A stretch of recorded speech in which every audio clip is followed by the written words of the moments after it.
ସବୁ ଯୁଗରେ ଦେବତାଙ୍କ ସହ ରାକ୍ଷସ ଅଛନ୍ତି। ଦେବତା ଚାହାନ୍ତି ପୀଠ ରହୁ, ମନ୍ଦିର ରହୁ, ପୀଠାଧୀଶ ରୁହନ୍ତୁ। କଳା ପାହାଡ଼ମାନେ ଚାହାନ୍ତି ଏ ମନ୍ଦିର ଭାଙ୍ଗି ପଡ଼ୁ, ଉଜୁଡ଼ି ଯାଉ। ସେବକମାନେ ସେବ୍ୟଙ୍କର ତିଳ ହେଲେ ଅମଙ୍ଗଳ ଚାହାନ୍ତି ନାହିଁ।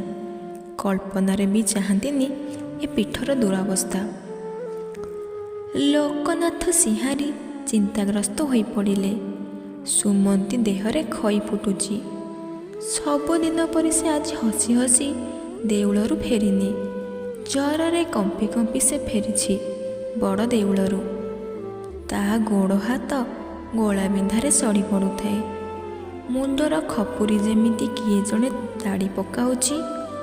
ଓଃ, କି କଷ୍ଟ! ସୁମନ୍ତୀ ଦେଉଳ ଦୁଆରୁ ନିଜକୁ ଘୋଷାରି ଘୋଷାରି ଆଣି ତା ଶୋଇବା ଘର ଭିତରେ ଚାରିକାତ ଦେଇ ପଡ଼ିଗଲା। ତାକୁ ଚାରିଆଡ଼ ଅନ୍ଧାର ଦିଶିଲା। ଏହିଭଳି ଯନ୍ତ୍ରଣା ଜର୍ଜରିତ କଷ୍ଟକ୍ଳିଷ୍ଟ ମନରେ କେବଳ ଗୋଟିଏ ଚିନ୍ତା, ଏମିତି ଦେହ ହେଲେ ଆସନ୍ତାକାଲି ମଙ୍ଗଳ ଆଳତି ଦେଖିବାକୁ ସେ ଯାଇପାରିବନି। ଲୋକନାଥ ସିଂହାରୀ ଝିଅ ଦେହରେ ହାତ ମାରି ବୈଦ ପାଖକୁ ଦୌଡ଼ିଲେ। ସେତେବେଳକୁ ରାତି କେତେ ହେବ କେଜାଣି? ସୁମତୀର ନିଦ ଟିକେ ପତଳା ହୋଇ ଆସିବା ଅବସ୍ଥା। ସେ ସାମାନ୍ୟ ଅସ୍ପଷ୍ଟ ସ୍ୱର ଶୁଣିଲା, ସୁମ, ସୁମ। ଘରେ ବାପା ଡାକନ୍ତି ମତି, ବୋଉ ଡାକେ ସୁମ। ହେଲେ ଏ ତ ବୋଉ ପାଟି ନୁହେଁ, ପୁରୁଷ ପାଟି ଭଳି ଶୁଣାଯାଉଛି। ସୁମତୀ ଆଖି ଖୋଲିଲା ଧୀରେ ଧୀରେ। ଚାହିଁଲା, କେହି କୁଆଡ଼େ ନାହାନ୍ତି।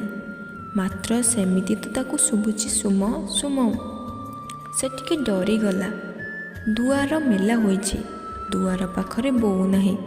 ତେବେ କିଏ ଡାକୁଛି ମୋତେ ସୁମ? ସୁମତୀ ଦେହରୁ ଗୋଟାଏ ଝାଳ ବୋହିଗଲା। ସେ ଦେଖିଲା ତା ଦେହରୁ ଗୋଟାଏ ଛାଇ ବାହାରିଲା। ପ୍ରଥମେ ଝାପ୍ସା ପତଳା, ତାପରେ ଆଉ ଟିକେ ବହଳ, ପୁଣି ଆହୁରି ବହଳ, ଶେଷରେ କଳାହାଣ୍ଡିଆ ମେଘର ଛାଇ। ଆଉ ସେଇ ଛାଇ ଭିତରୁ ଗୋଟାଏ ଅଘଟଣ ବିକଟାଳ ରୂପ, ଆଉ ତାରି ସ୍ୱର, ସୁମ, ମୁଁ ଡାକୁଛି। ସେ ବରଡ଼ା ପତର ପରି ଥରିବାକୁ ଲାଗିଲା। ପାରୁ ପର୍ଯ୍ୟନ୍ତ ଚିତ୍କାର କଲା, ମାତ୍ର ପାଟିରୁ ଶବ୍ଦଟିଏ ବି ବାହାରି ନଥାଏ। ସେଇ କଳା ମଣିଷଟା କହିଲା, ଡରନା, ମୁଁ ହିଁ ଡାକୁଥିଲି ସୁମ। ସବୁ କଥା ପରେ କହିବି। ମଙ୍ଗଳ ଆଳତି ବେଳ ହେଲାଣି। ମୁଦୁଲି, ମେକାପ, ଖୁଣ୍ଟିଆ, ଭିତରଛ, ଅଖଣ୍ଡ ସବୁ ଆସିଗଲେଣି। ଜଗମୋହନରେ ବାଜା ବାଜିଲାଣି। ଯିବୁନି ଆଳତି ଦେଖିବାକୁ? ମୁଁ ଚାହିଁଲେ ତତେ ଆଳତିକୁ ଛାଡ଼ିବି। ସୁମତୀ ତା ମନରେ ସବୁ କଥାକୁ ପଛରେ ପକାଇ କହିଲା, ହଁ, ମୁଁ ଆଳତି ଦର୍ଶନ କରିବାକୁ ଯିବି। ତୁମେ ମୋତେ ନେଇ ଚାଲ। ସେ କହିଲା, ମୁଁ ଓହ୍ଲେଇ ଯାଉଛି ତୋ ଦେହରୁ। ମୁଁ ଓହ୍ଲେଇ ଗଲେ ତୋ ଓଜନିଆ ଦେହଟା ଫୁଲ ହୋଇଯିବ। ତୁ ଆଳତି ଦେଖିପାରିବୁ। କାଲିଠୁ ଦେଉଳରୁ ମୁଁ ତୋ ଦେହରେ ପଶିଛି। ହଉ, ଏବେ ଓହ୍ଲେଇ ଯାଉଛି ମୁଁ। ତୁ ଯା, ବେଗି ବେଗି ଗାଧୋଇ ପଡ଼ିବୁ, ଦୁଆର ଖୋଲିଲାଣି। ସାବଧାନ, ଏକଥା ଯେମିତି କେହି ନ ଜାଣନ୍ତି। ସୁମତୀ ଖଟ ତଳକୁ ଗୋଡ଼ ବଢ଼େଇଲା। ଏକଣା ଘରୁ ନିଦ ମଳମଳ ଭଙ୍ଗା ସ୍ୱରରେ ସୁମତୀ ବୋଉ ପଚାରିଲେ, ଆଲୋ ମା ସୁମ, ଦେହ କେମିତି ଅଛି? ସବୁ ଭଲ ହୋଇଯାଇଛି ବୋଉ, ମୁଁ ମଙ୍ଗଳ ଆଳତି ବାହାରିଲି। ମଙ୍ଗଳ ଆଳତିରୁ ସେ ପୁଣି କମ୍ପି କମ୍ପି ଫେରିଲା। ଗୋଡ଼ ତଳେ ସ୍ଥିର ରହୁନି। ପଡ଼ିଶା ଘର ମାନି ମାଉସୀ ଧରି ନ ପକେଇଥିଲେ ସେ ବଡ଼ ଦାଣ୍ଡରେ ଗଛ କାଟିଲା ପରି ପଡ଼ିଥାନ୍ତା। ସିଂହାରୀଏ ଗର୍ଜିଲେ, ଏଇ ଜିଦି ଯୋଗୁଁ ତୋର ଏ ଅବସ୍ଥା। ମୁଁ ମନା କରୁଥିଲି ତୁ ଯାଆନା। ଏମିତି ଭଙ୍ଗା ଦେହରେ କେହି ଯାଏ? ଛି ଛି, ଅମାନିଆ ହେଲେ ଏମିତି ଭୋଗିବାକୁ ପଡ଼େ। ସୁମତୀର ଚେତା ସେଜ ଉପରେ ବୁଡ଼ିଗଲା। ଖାଁ ଖାଁ ଖରାବେଳେ ତାର ନିଦକୁ ପୁଣି ସେଇ ଅସ୍ପଷ୍ଟ ସ୍ୱର ଭାଙ୍ଗିଦେଲା, ସୁମ, ସୁମ। ସନ୍ଧ୍ୟା ଆଳତି ଯିବୁନି କି? ବାପା ବାଡ଼ି ଧରି ଦାଣ୍ଡ ଓଗାଳି ବସିବେ। ବୋଉ ବାଳିଆ ପାଟି ମେଲିବ। ମୋ ଦେହରେ ତ ଖଇ ଫୁଟିଛି। ଓଃ, ମୁଁ ସବୁ ଠିକ୍ କରିଦେବି। ବେଳ ଗଡ଼ୁ ଗଡ଼ୁ ମୁଁ ଓହ୍ଲେଇ ଯିବି ତୋ ଦେହରୁ। ମୁଁ ତୋ ଦେହକୁ ପୁଣି ଫୁଲ କରିଦେବି। ହେଲେ ତତେ ମୋ କଥା ରଖିବାକୁ ପଡ଼ିବ। ସେ ଭୟଙ୍କର ଲୋକଟାକୁ ସୁମତୀ ଚାହିଁ ପାରୁନଥାଏ। ଡରି ଡରି ସେ ପଚାରିଲା, କି କଥା? ଦାନ୍ତ ନିକୁଟି ସେ କହିଲା, ସନ୍ଧ୍ୟା ଆଳତି ପରେ ମୁଁ ତୋ ଦେହରେ ପଶିଯିବି। ତୁ 7 ପାହାଚରେ ଜ୍ଞାନ ହଜେଇ ବସିବୁ। ସନ୍ଧ୍ୟା ଧୂପ ପରେ ମୁଁ ତୋ ଦେହକୁ ପୁଣି ଓହ୍ଲେଇଯିବି। ତୁ ତାପରେ ବଡ଼ ସିଂହାର ଦେଖିବୁ। ତୋର ତ ବଡ଼ ସିଂହାର ବିଷୟରେ କେତେ ଲୋଭ। ହେଲେ ସାବଧାନ, ଆଜି ଦହି ପଖାଳ ଆଉ କଦଳୀ ଭଜା ଭୋଗ ଖାଇବୁ ନାହିଁ। ସୁମ ପଚାରିଲା, କାହିଁକି? ପରେ କହିବି। ଯଦି ଭୋଗ ଖାଇବୁ ତେବେ ତୋ ଦେହରେ ମାହାର୍ଦ ବିଜେ କରିବେ। ମୋର ଆଉ ସେଠି ଚାରା ରହିବନି। ପରେ ସବୁ ଏକଥା ମୁଁ ତୋତେ କହିବି। ବଡ଼ ସିଂହାର ପରେ ତୋ ଦେହରେ ପୁଣି ପଶିବି।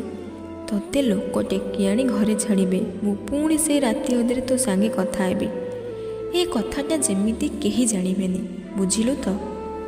ଜାଣିଲେ କଥା ସରିଯିବ, ନେଡ଼ିଗୁଡ଼ କହୁଣି ଧରିବ, ବୁଝିଲୁ?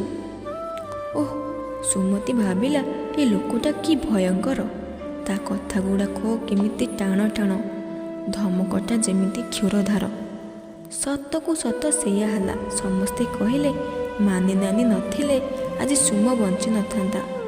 ଜୟ ବିଜୟ ଦ୍ୱାର ପାଖରେ ପହୁଡ଼ ଆଳତି ଦେଖିବା ବେଳେ ସେଇଠି ଚେତାବୁଡ଼ି ତା କଥା ସରିଯାଇଥାନ୍ତା। ସବୁ ଦେହ ଦୁଃଖରେ ସୁମତିର ସେଇ ଲୋକଟା କଥା ମନେ ପଡ଼ୁଥାଏ। କିଏ ଲୋକ? ତାରି ଦେହରୁ ବାହାରୁଛି ଓ ତା ଦେହରେ ପଶିଯାଉଛି। ତାର ପୁଣି କି କଥା ସୁମତିକି ରଖିବାକୁ ପଡ଼ିବ। ଏ କାଳ କେଉଁଠୁ ଆସିଲା କେଜାଣି? ହେ ପ୍ରଭୁ କଳେ ଠାକୁର, ତୁମେ ରକ୍ଷା କର। ବଡ଼ ସିଂହାର ପଖାଳ ଆଉ କଦଳୀ ଭଜାରେ ତାର କେତେ ଲୋଭ। ବାପାଙ୍କର ଯେଉଁଦିନ ପାଳିଥାଏ ସେଦିନ ପିଲାଟି ଦିନୁ ସେ ଅଳି କରି ପହୁଡ଼ ଆଳତି ପରେ ବାପାଙ୍କ ବାଟକୁ ସେ ଭୋଗ ପାଇଁ ଚାହିଁ ବସିଥାଏ। ଆଜି ବି ପୂଜା ପଣ୍ଡା ଗୋବିନ୍ଦ ମଉସା ହସି ହସି କଦଳୀ ଭଜା ଯେତେବେଳେ ତା ହାତକୁ ବଢ଼େଇ କହିଲେ, କିଲୋ ସୁମତି, ଏମିତି କାହିଁକି ଦିଶୁଛୁ? ତୋ ଦେହ ଭଲ ନାହିଁ କି? ନେ ନେ ପଖାଳ ଓଳି ଆଉ ଭଜା ଖାଇଦେ। ତୋର ତ ଏଥିରେ ଭାରି ଲୋଭ, ସେଇଥିପାଇଁ ବୋଧେ ଠିଆ ହୋଇଛୁ। ସୁମତି ତାଙ୍କ ହାତରୁ ପଖାଳ ଓଳି ଆଉ କଦଳୀ ଭଜା ଆଣିଲା ସିନା, ଖାଇପାରିଲାନି। ସେଇ କଳାଭୂତ ଡରରେ ପ୍ରସାଦ ଖାଇବାକୁ ପୁଣି ମନା କରିଛି। ହେ ପ୍ରଭୁ, ଏ କି ଲୀଳାରେ ମଣିଷ ଆଜି ପଡ଼ୁଛି। ପଖାଳ ଓଳି ଆଉ ସେ କଦଳୀ ଭଜା ତଳ ଗଞ୍ଜା ମଝିଘର ଠଣାରେ ସାଇତି ଦେଲା ସୁମତି। ସାଇଁ ସାଇଁ ନିଶା ଗର୍ଜନ ଯାଏ ତାକୁ ସେଦିନ କିନ୍ତୁ ନିଦ ହେଲାନି।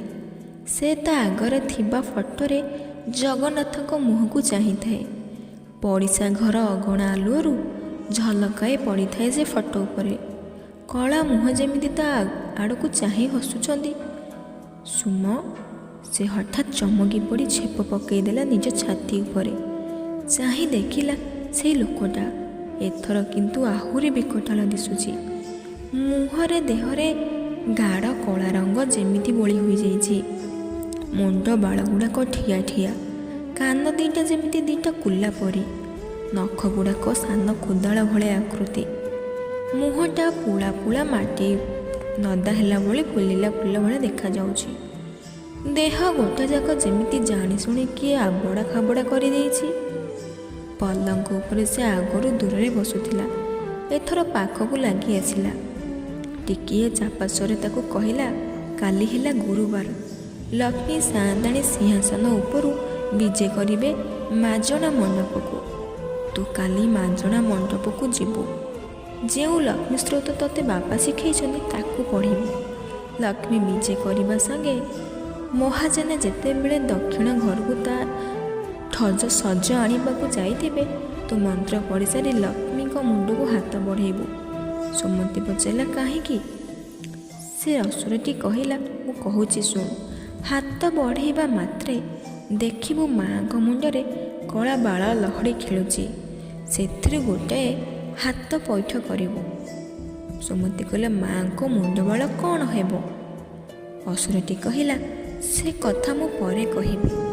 ଆଗ ଏତିକି କାମ ହାସଲ କର, ତାପରେ ପଛ କଥା। ମାଆଙ୍କ ମୁଣ୍ଡର ଗୋଟାଏ ବାଳ ଦରକାର, ଆଉ ସବୁ ଯୋଗାଡ଼ ସରିଛି। ସାବଧାନ, ଏ କଥା ଯେମିତି କେହି ନ ଜାଣନ୍ତି। କଥା ଯଦି ଜଣାପଡ଼ିବ ସବୁ ଭଣ୍ଡୁର ହୋଇଯିବ। ହଁ, ସେଇ ବାଳକୁ କାନିରେ ଗଣ୍ଠି ପକାଇ ବାନ୍ଧି ଘରକୁ ଆଣିବୁ। କାଲି ରାତିରେ ଏତିକି ବେଳେ ମୋତେ ବୁଝେଇ ଦେବୁ, ବୁଝିଲୁ? ମାଜଣା ମଣ୍ଡପ ବି ଯୋଗକୁ ସେଦିନ ଖାଲି ଥିଲା। ସୁମତି ଲକ୍ଷ୍ମୀଙ୍କ ସ୍ରୋତ ପଢ଼ିବା ମାତ୍ରେ ମାଆଙ୍କ ବଧୂଲିନ୍ଦିନୀ ଓଠରେ ହସ ଫୁଟି ଉଠିଲା। ସ୍ରୋତ ପଢ଼ିସାରି ସେ ଚାରିଆଡ଼କୁ ଚାହିଁ ମାଆଙ୍କ ମୁଣ୍ଡକୁ ହାତ ବଢ଼େଇଲା। ଏ କ'ଣ? ମା ଟିକେ ଘୁଞ୍ଚି ଗଲେ। ସେଇ ମାଜଣା ମଣ୍ଡପ ଉପରେ ଥିବା ଚାନ୍ଦୁଆରୁ ଝରି ପଡ଼ୁଥିବା ଗୋଟିଏ ନୀଳ ରଙ୍ଗର ଆଲୁଅଧାର ମାଆଙ୍କ ମୁହଁକୁ ଲାବଣ୍ୟରେ ମଣ୍ଡି ଦେଉଥିଲା। ମା ହସି ହସି କହିଲେ, ସୁମତି, ଏ ମୁଣ୍ଡବାଳ ଯାହା ପାଇଁ ନେଉଛୁ ସେ କ'ଣ କରିବ ଜାଣିଛୁ ତ? ସୁମତି ଜୀବନରେ ପ୍ରଥମ ଥର ପାଇଁ ମାଆଙ୍କ ତୁଣ୍ଡରୁ ସିଧାସଳଖ କଥା ଶୁଣିଲା। ସେ ଚମକି ପଡ଼ିଲା। କହିଲା, ମା, ମୁଁ କିଛି ଜାଣିନି। ମା କହିଲେ, ଏ ମୁଣ୍ଡବାଳ ଯାହାର ଯିବ ସେ ସ୍ଥିର ହୋଇ ରହିପାରିବ ନାହିଁ। ମୋତେ ଦେଉଳ ଛାଡ଼ି ଯିବାକୁ ହେବ। ମୁଁ ଚାଲିଗଲେ ଏ ଦେଉଳ ଭୁଷୁଡ଼ି ପଡ଼ିବ। କିନ୍ତୁ ଏଥିରେ ତାର କ'ଣ ଲାଭ ହେବ ମା? ସୁମତି ପଚାରିଲା। କଳା ପାହାଡ଼ର କ'ଣ ଲାଭ ହେଲା ଏ ମନ୍ଦିର କେତେ ମୂର୍ତ୍ତିକୁ ଖଣ୍ଡିଆ କରିଦେବାରେ? ସୁମତି କହିଲେ, କିନ୍ତୁ ଏ କ'ଣ? ସେ କଳା ପାହାଡ଼ର ଭୂତ ଅତୃପ୍ତ ଆତ୍ମା ଏବେ ବି ବୁଲୁଛି ମନ୍ଦିର ଚାରିପଟେ। ମୁଁ ଥିବା ଯାଏ କିଛି କରିପାରୁନି। ମୁଁ ଚାଲିଗଲେ ବାଟ ସଫା ହୋଇଯିବ। ହଉ, ଯାହା ତାଙ୍କର ଇଚ୍ଛା, ନେ ମୋ ମୁଣ୍ଡର ବାଳ। ଥରିଲା ହାତରେ ସୁମତି ମୁଣ୍ଡର ବାଳ ମାଆଙ୍କ ହାତରୁ ଗ୍ରହଣ କଲା।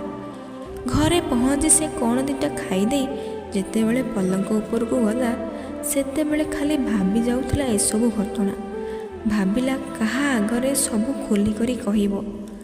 ଭାବୁ ଭାବୁ କେତେବେଳେ ନିଦ ହୋଇଗଲା ସେ ଜାଣିପାରିଲା ନାହିଁ। ରାତ୍ରିରେ ସେ ସ୍ୱପ୍ନ ଦେଖିଲା ତା ଅନ୍ତରଙ୍ଗ ସାଙ୍ଗ ରୁକ୍ମିଣୀକୁ। ମୁହଁ ଶୁଖେଇ ତା ସେଜ ପାଖରେ ବସି ପଡ଼ି ପଚାରିଛି, ସୁମି, ତୋର ମୋ କଥା ମନେ ଅଛି? ମୋତେ ଚିହ୍ନିଛୁ ତ? ସୁମତି କହିଲା, ତତେ ଚିହ୍ନିବିନି ରୁକ୍ମିଣୀ? ତୁ କୁଆଡ଼େ ଥିଲୁ ଆଜି ଯାଏ? ଶାଶୁ ଘରେ ପାଦ ଦଉ ଦଉ ତୋର ଏମିତି କ'ଣ ଘଟଣା ଘଟିଲା କି ରୁକ୍ମିଣୀ? ସୁମତି ପଚାରିଲା, ତତେ କ'ଣ ସତରେ ସେମାନେ ମାରି ଦେଇଛନ୍ତି? ରୁକ୍ମିଣୀ କହିଲା, ଦେଖ, ମୋ କଥା ପରେ ତୁ ଜାଣିବୁ। ମୋତେ ପ୍ରକୃତରେ କେହି ବିଷ ଦେଇନାହାନ୍ତି। ତୋ ଦଶା ମୋତେ ଘୋଟିଲା ସୁମି। କାଳପୁରୁଷ ତତେ ଏଇନେ ଯେମିତି ଘାଣ୍ଟୁଛି ମୋତେ ସେମିତି ଘାଣ୍ଟି ପକାଇଲା। ସେ ଜାଣିଛି 7ଟି ଅଭିଆଡ଼ି ଝିଅଙ୍କ ହାତରୁ ମାଆଙ୍କର ନଖ, ଲୁଗାକାନି, ବାଳ, ଲାଗି ଫୁଲ, ଚନ୍ଦନ ଆସ୍ଥାନ, ଧୂଳି ଆଉ ଗାଧୁଆ ପାଣି ନେଲେ ସେ ଯାହା ଇଚ୍ଛା ତାହା କରିପାରିବ। 5ଟି ଜିନିଷ ସେ ହାସଲ କରିପାରିଥିଲା। ମୋ ପାଖକୁ ଆସିଲା ବେଳକୁ ମୋଠୁ ହାସଲ କଲା ମାଆଙ୍କ ଆସ୍ଥାନ ଧୂଳି। ଖାଲି ବାକି ଥିଲା ମାଆଙ୍କର ମୁଣ୍ଡର କେଶ। ତୋ ଦ୍ୱାରା ତା ଯୋଗାଡ଼ ହୋଇଗଲା। ସୁମତି ପଚାରିଲା, ଏସବୁ ନେଲେ ସେ କ'ଣ ହେବ? କ'ଣ କରିବ? ରୁକ୍ମିଣୀ କହିଲା, ତନ୍ତ୍ର ସାଧନ ଫଳରେ ମା ଲକ୍ଷ୍ମୀ ବିଦାୟ ନେବେ ବଡ଼ ଦେଉଳରୁ। ମା ବିଦାୟ ନେବା ମାତ୍ରେ ଦେଉଳ ଅଜାଡ଼ି ହୋଇଯିବ। ନୀଳଚକ୍ର ନୀଳ ଦରିଆଡ଼େ କୁଆଡ଼େ ମିଶିଯିବ। ଚିହ୍ନ ବର୍ଣ୍ଣ ରହିବନି। ସୁମତି ପଚାରିଲା, ତୁ କେମିତି ରୁକ୍ମିଣୀ ଏଥିରେ ରାଜି ହେଲୁ?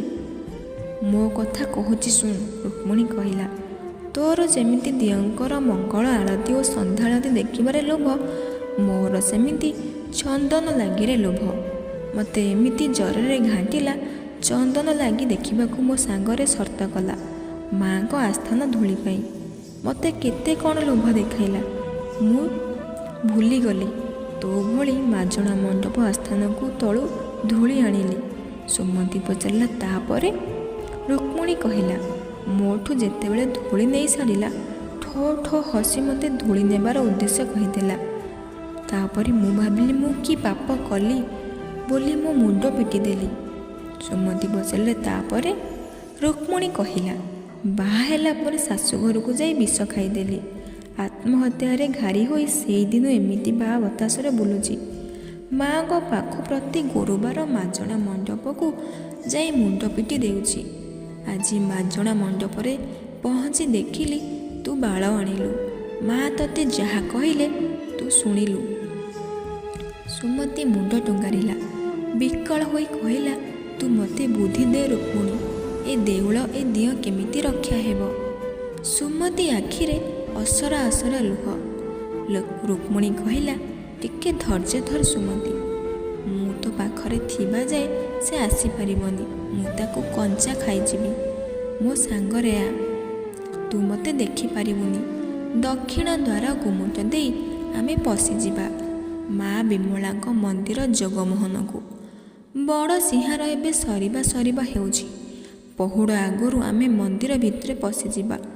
ବିମଳାଙ୍କ ଜଗମୋହନରେ ସବୁଦିନେ ମା'ଙ୍କୁ ମିଶାଇ 7 ଚଣ୍ଡୀ ଏକାଠି ହୁଅନ୍ତି। ଅଲାମଚଣ୍ଡୀ, ଦକ୍ଷିଣକାଳୀ, ଭୁବନେଶ୍ୱରୀ, ମଙ୍ଗଳା, ଶୀତଳା ଆଉ ବେଢ଼ାକାଳୀ। ତୁ କାହାକୁ ଦେଖିପାରିବୁନି, ମୋତେ ବି ଦେଖିପାରିବୁନି। ତୁ ବିକଳ ପ୍ରାର୍ଥନା କରିବୁ ଏହି 7 ଚଣ୍ଡୀକୁ। ସେମାନେ ରକ୍ଷା କରିବେ, ବୁଦ୍ଧି ବତେଇ ଦେବେ। ଡେରି କରନା। ମୁଁ ତ ଆଗେ ଆଗେ ଯାଉଛି, ସାଙ୍ଗେ ସାଙ୍ଗେ ଆ ମୁଁ ପଛେ ପଛେ। ଡେରି କରନା। 7 ମା ଏକାଠି ବସନ୍ତି ମୋତେ ଅଧଘଣ୍ଟା। ଆ ତୁ ଡେରି କରନା। ସୁମତି ମନ୍ତ୍ରଚାଳିତ ହୋଇ ଚାଲିଲା ବଡ଼ ଦେଉଳକୁ। ରୁକ୍ମିଣୀ କହିବା ମତେ ସେ ଲୁହ ଉଛୁଳା ଆଖିରେ 7 ଚଣ୍ଡୀକୁ ବିକଳ ନିବେଦନ କଲା ସାହାଯ୍ୟ କରିବାକୁ। ମା ବିମଳାଙ୍କୁ କିଏ ଜଣେ କହିଲେ, ବିମଳା, ଲୋକ ବିପଦରେ ପଡ଼ିଲେ ତୋ ପାଖକୁ ଧାଇଁ ଆସନ୍ତି। କାହାରିକୁ ତୁ ଫେରାଇ ଦେଉନା ଖାଲି ହାତରେ। ଆଉ ସୁମିର ଏ ପ୍ରାର୍ଥନା। ଗୋଟାଏ ଅଟ୍ଟହାସ୍ୟରେ ସୁମିର କାନ ଫାଟିଗଲା। ଶୁମ୍ଭ, ନିଶୁମ୍ଭ, ମହିଷା ଏମିତି ଉତ୍ପାତ ହୋଇ ମୋରି ହାତରେ ଶେଷ ହେଲେ। 2 ଠାକୁରଙ୍କ 6 ଜଣ ଭକ୍ତଙ୍କୁ ଖାଇଦେଲାଣି।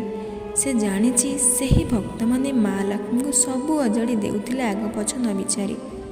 ବେଶ ଏଥର ସେ ମୋତେ ଦେଖିବେ। କେତେ ତାନ୍ତ୍ରିକ ଏଠୁ ବିଦାୟ ନେଲେଣି। ମନେ ଚାହିଁ ଭୁବନେଶ୍ୱରୀ ତୁମ ତାନ୍ତ୍ରିକ ହାର ମାନି ତୁମକୁ ଏଇଠି ଥାପନା କରି ଚାଲିଗଲା। ହଉ ଠିକ୍ ଅଛି ମା ସୁମି, ମୋ ପାଖକୁ ଆ। ଆହୁରି ପାଖକୁ ଆ। ଆହୁରି ପାଖକୁ, ଆହୁରି ଆ। ସୁମତି ଯୁଆଡ଼େ ଶବ୍ଦ ଶୁଣିଛି ସିଆଡ଼କୁ ନିଜ ଆଖିରେ ଲୁହ ପୋଛୁ ପୋଛୁ ଆଗେଇଲା। ତାପରେ ମା ତା କାନରେ କହିଲେ, ସୁମି। ସିଂହ ଦ୍ୱାର ପଟେ ଘର ଆଡ଼କୁ ମୁହାଁଇଲା ବେଳକୁ ସୁମି ଚାହିଁଲା। ସିନ୍ଦୁର ଫାଟି ଆସୁଛି। ରୁକ୍ମିଣୀ ସ୍ୱର ସେ ବେଶ୍ ଶୁଣିପାରିଲା। ମୁଁ ଯାଉଛି ସୁମି, ଆଉ ରହିପାରିବିନି। ତତେ ମା ବିମଳା ହିଁ ଭରସା। ଯେମିତି କହିଛନ୍ତି ସେମିତି କରିବୁ। ସୁମି ବିକଳ ହୋଇ ପଚାରିଲା, ଆଉ ଆସିବୁନି ରୁକ୍ମିଣୀ? ନା, 3 ଦିନ 3 ରାତି ଦରିଆ ଉପରେ ମୋତେ ରହିବାକୁ ପଡ଼ିବ। ମୋ ହାତରେ ମୋର କିଛି ନାହିଁ। ମୋ କୃତକର୍ମର ପ୍ରାୟଶ୍ଚିତ ମୋତେ କରିବାକୁ ହିଁ ପଡ଼ୁଛି। ଯା, ସବୁ ଠିକ୍ ହୋଇଯିବ। 3 ଦିନ ପରେ ପୁଣି ଆସିବି, ବୁଝିଲୁ? ସେଦିନ ରାତି ଅଧକୁ ପୁଣି ସେ କାଳପୁରୁଷ ପହଞ୍ଚିଲା। ସୁମି, ସୁମି। ସୁମି ଉଠି ବସିଲା। ଦେଖିଲା ତା ବେକରେ ହାଡ଼ମାଳ ଲମ୍ବି ଯାଇଛି। ସେ ଗୋଟାଏ କାଠ ଫରୁଆ ଧରିଛି। କହିଲା, ଦେ ଏଇଠି ଥୋଇଦେ ସେ କେଶ। ସୁମି କାନ ଫିଟାଇ ଧୀରେ କାଠ ଫରୁଆରେ ଥୋଇଦେଲା କେଶଟି। କାଳପୁରୁଷ ଫରୁଆ ମୁହଁ ବନ୍ଦ କରିଦେଲା। ତାପରେ 3 ଦିନ ସୁମତିର ପତା ମିଳିଲା ନାହିଁ। ଲୋକନାଥ ସିଂହାରୀ ମୁଣ୍ଡରେ ହାତ ଦେଲେ। ଅଭିଆଡ଼ି ଝିଅ ଘରୁ କୁଆଡ଼େ ଚାଲିଗଲା। ପୁରୀ ଉଠିଲା ପଡ଼ିଲା। ଲୋକଙ୍କ ମୁହଁରେ କେତେ କଥା। ଲୋକନାଥ ସିଂହାରୀ କାନରେ ହାତ ଦେଇଦେଲେ। ଏମିତି କେତେ କଥା ଶୁଣି ସେଦିନ ପାଳି ଖଟିବାକୁ ନ ଯାଇ ଖଟଣିଆ ଦେଲେ ପେଟକୁ। 3 ଦିନ ହେଲା ଦାନା ଯାଇନି। ନିଦ ତ ଆଖିରେ ନାହିଁ। ଲୁହ ପୋଛୁ ପୋଛୁ ଜାଣିପାରିଲାନି କେତେବେଳେ ତାଙ୍କରି ଆଖି ବୁଜି ହୋଇଯାଉଛି। ସେ ଚମକି ପଡ଼ି ପଚାରିଲେ, କିଏ ମା ରୁକ୍ମିଣୀ? ରୁକ୍ମିଣୀ କହିଲା, ହଁ ମଉସା, ମୁଁ ରୁକ୍ମିଣୀ। ମୋ ସାଙ୍ଗରେ ପରେ କଥା ହେବ। ଶୀଘ୍ର ବାହାରି ପଡ଼। ସାଙ୍ଗରେ ଅବକାଶ ଜଳ ଧରିଥା। ବଳିଆ ପଣ୍ଡା ଆଡ଼େ ଯିବ। ଝଙ୍କା ବରଗଛ ତଳେ ସମୁଦ୍ର ଆଡ଼କୁ ପଡ଼ିବ। ମନ୍ଦିରକୁ ଲକ୍ଷ୍ୟ ରଖି ନୈଋତ୍ୟ କୋଣରେ ପହଞ୍ଚିବ। ସମୁଦ୍ର ଲହଡ଼ି ପାଖରେ ସୁମି ଅଚେତ ହୋଇ ପଡ଼ିଛି। ଅବକାଶ ଜଳ ତା ଦେହ ସାରା ପକାଇ ଦେବ। ତାକୁ ଆଗ ହଠାତ୍ ଛୁଇଁ ଦେବନି। ଅବକାଶ ଜଳ ତା ଦେହରେ ବାଜିବା ମାତ୍ରେ ସେ ଉଠିବ। ତା ହାତ ଧରି ଧୀରେ ଧୀରେ ଘରକୁ ଆଣିବ। ତାଠୁ ସବୁ କଥା ଶୁଣିବ। ଯା ଚଞ୍ଚଳ ଯାଅ। ଡେରି କଲେ ଲହରୀ ସୁମିକୁ ନେଇଯିବ ଭିତରକୁ। ପରେ ସୁବିଧା ଦେଖି ମୁଁ ତୁମ ପାଖକୁ ଆସିବି ମଉସା। ଏବେ ଯାଅ, ଡେରି କରନା। ଲୋକନାଥ ସିଂହାରୀ ଅବକାଶ ଜଳ କୁଡ଼ୁଆରୁ ଧରି ଦୌଡ଼ିଲେ ବଳିଆ ପଣ୍ଡାକୁ। ସକାଳୁ ସହର ସାରା ରାଷ୍ଟ୍ର ହୋଇଗଲା ସୁମତି ମିଳିବା କଥା। ଲୋକେ କିନ୍ତୁ ପିମ୍ପୁଡ଼ି ଧାର ହୋଇ ଲାଗିଥିଲେ ରାମଚଣ୍ଡୀ ପାଖକୁ। ଗୋଟାଏ ବିରାଟ କାଳିଆ ରାକ୍ଷସ ଚେହେରାର ଲୋକ ବିକଟାଳ ହସ ମେଲି ମରି ଶୋଇଛି ରାମଚଣ୍ଡୀଙ୍କ ଦୁଆରେ। ତ୍ରିଶୂଳ ପଶିଯାଇଛି ଛାତି ଭିତରେ, ଜିଭ କାମୁଡ଼ି ରକ୍ତବାନ୍ତି କରି ପକାଇଛି। ରାଜାଙ୍କ ଆଦେଶରେ ସୁମତିକୁ ପାଲିଙ୍କିରେ ନିଆଗଲା ରାମଚଣ୍ଡୀଙ୍କ ପାଖକୁ। ଆଗେ ଆଗେ ଗଜପତି ହାତୀରେ ବିଜେ କରିଥିଲେ। ଗଜପତିଙ୍କ ପ୍ରଶ୍ନର ଉତ୍ତରରେ ସୁମତି ଓଢ଼ଣା ଭିତରୁ ମୁଣ୍ଡ ଟୁଙ୍ଗାରି କହିଲା, ହଁ, ଏଇ ଲୋକ ମଣିମା। ତାପରେ ମା'ଙ୍କ ମୁଣ୍ଡ ବାଳଟି ବଢ଼େଇ ଦେଲା ସୁମତି ମଣିମାଙ୍କ ହାତକୁ। ମଣିମା ମୁଣ୍ଡରେ ଲଗେଇଲେ। ସୁମତି ହାତ ଠାରି ମଣିମାକୁ ଦେଖେଇ ଦେଲା ସେଇ କାଠ ଫରୁଆକୁ, ଯେଉଁଥିରେ ସେ ତା ମୁଣ୍ଡର ବାଳକୁ ରଖି ବଢ଼େଇଥିଲା କାଳପିଶାଚକୁ। ମଣିମା ଗଜମୁକ୍ତାର ମାଳଟିକୁ ନିଜ ବେକରୁ କାଢ଼ି ସୁମତି ବେକରେ ଲଗେଇ ଦେଲେ। ସୁମତି ଓ ଗଜପତିଙ୍କ ଜୟଧ୍ୱନିରେ ସେଦିନ ଆକାଶ ପ୍ରକମ୍ପିତ ହେଲା।